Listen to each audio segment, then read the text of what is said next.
মিজান আজহারি সাহেব উনি দয়াল নবীজিকে কাউবয় বলেছেন। বিশ্বনবীর কিন্তু টাকা পয়সা ছিল না, জানেন? ছাগল চড়াতো, কাউবয়। মা মিন নাবিয়্যিন ইল্লা রাআল গানাম, ছাগল চড়াতেন। এরপরে খাদিজাতুল কুবরার স্টাফ হিসেবে, কর্মচারী হিসেবে ক্যারিয়ার শুরু করলেন। কাউবয় নবীজি নাকি রাখাল, গরুর রাখাল। নবীজি জীবনে কোনোদিন গরুর রাখালি করছে?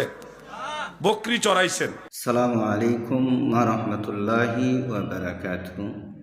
দর্শক, সম্প্রতি একটি বিষয় নিয়ে কথা বলার কোনো ইচ্ছা ছিল না, তারপরও কথাটা দেখি বেশি ভাইরাল হচ্ছে, আর জনগণের মধ্যে কথাটা ভুল ব্যাখ্যা ছড়াচ্ছে, যার কারণে আমিও চিন্তা করলাম যে এই বিষয়ে আপনাদের সাথে একটু শেয়ার করা দরকার। এই কথাটাই কিন্তু সুন্নি আলেমরা যারা এর বিরোধিতা করতেছে, তারাই কিন্তু গানে গানে, গজলে গজলে এই কথাগুলো বারবার উচ্চারণ করছে, অথচ নবীর শানে কোনো বেয়াদবি হয় নাই।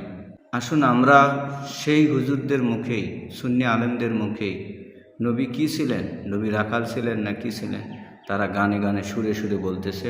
আমরা শুনলেই বুঝতে পারবো তারা কী জন্য ডক্টর মিজানুর রহমান আজহারীর পিছু লেগেছে। আসুন স্ক্রিনে। তাও নবীজিকে অন্যান্য রাখালদের মতন রাখাল বলা যাবে না। এই ধরনের শব্দ আল্লাহর রাসূলের ব্যাপারে যায় না। তোমরা যদি আল্লাহর নবীকে সম্মান দিতে না পারো, তাহলে আর কাকে সম্মান দিবা? নবীও কঠিন মরুর দেশে আইলা রাখালি আর বেশে মেসরাইতেন বনে জঙ্গলায়। আরে রাখালের বেশে মা খাদিজার দেশে বকরি যে চরাইতেন জঙ্গলা।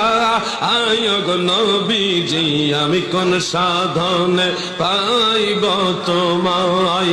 রাখালিয়ার বেশে মা খাদিজার দেশে বকরি চরান বন জঙ্গলা। আই গো নবীজি কোন সাধনে